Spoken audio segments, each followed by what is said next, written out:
Hello, friends. I am Vitaly Portnikov. The special representative of American President Donald Trump, Steve Witkoff, who recently met with Russian leader Putin in St. Petersburg, spoke for the first time about the outcomes of this conversation and emphasized that Putin desires comprehensive peace.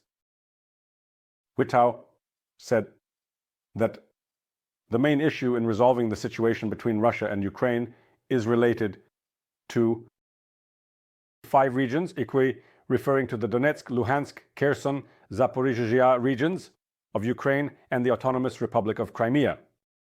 But in reality, the problem is much deeper, as it is related to security guarantees, NATO's Article 5 security protocols, and all the issues that have accumulated between the two countries. Thus, Trump's representative on Fox News repeated everything we hear from the Russian president and his other officials, who also deny the possibility of reaching an agreement on a ceasefire without comprehensive peace, insisting that Ukrainian troops leave the parts of Donetsk, Luhansk, Kherson, and Zaporizhzhia regions that are currently under the control of legitimate Ukrainian authorities.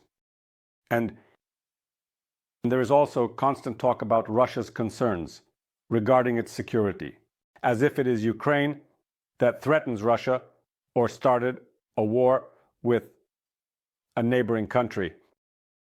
The fact that Witkoff adheres to pro-Russian narratives in his approach to ending the Russian-Ukrainian war may not be liked by other members of President Trump's entourage either.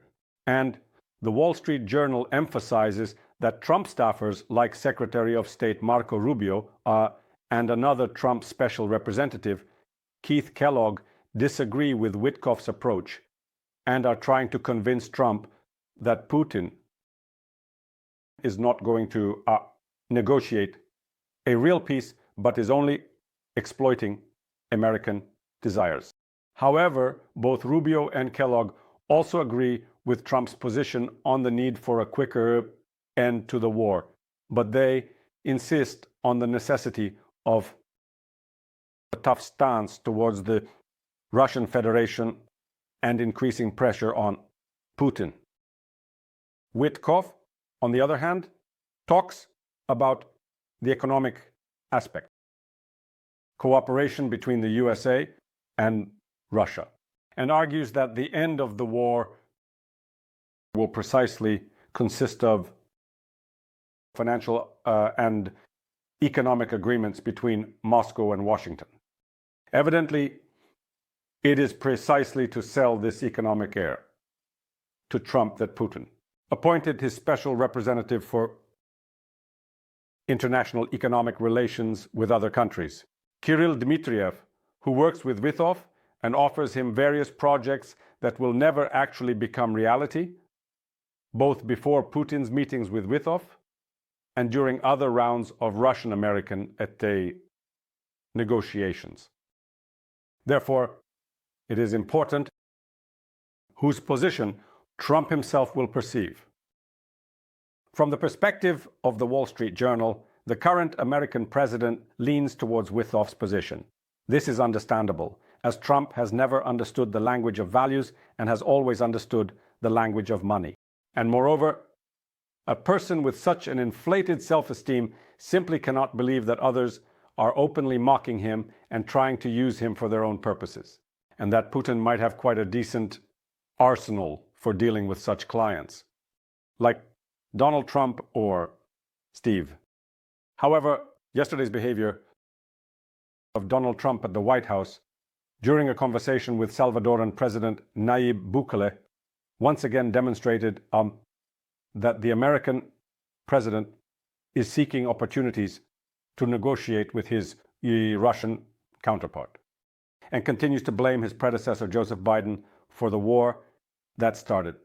Who did so much to help Ukraine and the Ukrainian president Volodymyr Zelensky, although Trump placed Putin at the top of the list of those responsible for the Russian-Ukrainian war, the very fact that he also names as culprits Biden and Zelensky opens up for Trump, at least from his own perspective, a wide path for further maneuvers. From the point of view, agreements with the Russian president, and allows Witkoff to continue his trips to Russia with the aim of achieving deals beneficial for Trump and his circle. Deals. However, Putin's actions on the Russian-Ukrainian front, and primarily his strikes on peaceful Ukrainian cities, the destruction of civilians by the Russian president, only worsen the situation in Trump's circle. After the strike on Sumi and the U.S. Secretary of State Marco Rubio and Special Representative Keith Kellogg and another Special Representative Richard Grenell, who also holds quite significant positions. In Trump's circle, they had to express themselves regarding this criminal act by the Russian military. And Trump had to respond to the question about Sumi on board his own plane, although it was obvious that the American president was very reluctant to comment on this crime by his Russian friend. Well, of course, in this situation, for those who are still thinking about their reputations, after Donald Trump is no longer the president of the USA, and for those who absolutely don't care about reputations, when it comes to profitable deals with the Russian president and other authoritarian rulers, these two groups find it very difficult to reach a common goal and a shared vision of how the Russian-Ukrainian war will end, especially since that's exactly what Putin needs. After all, the Russian president is not going to negotiate with either the naive Steve Witkoff or the pompous Donald Trump, who simply do not realize the real world they have found themselves in. The task of the president of the Russian Federation is to tarnish Donald Trump's reputation with blood, making the American president an accomplice in his crimes. And Steve Witkoff, with his apparent lack of understanding of what is happening both in the Russian-Ukrainian war and in the Middle East, is simply a good tool for Putin and Kirill Dmitriev to help achieve these goals. And the reaction of the American president to the crime of Russian soldiers in Sumi only proves that Putin, in terms of using Trump and Witkoff, is on the right track. Thank you, friends. Stay on this channel, subscribe to it, follow my social media and the channel on Patreon, Buy Me a Coffee, Ko-fi, and Donald, which help develop these resources. Use the sponsorship feature on YouTube itself. Victory and peace. To you, good luck.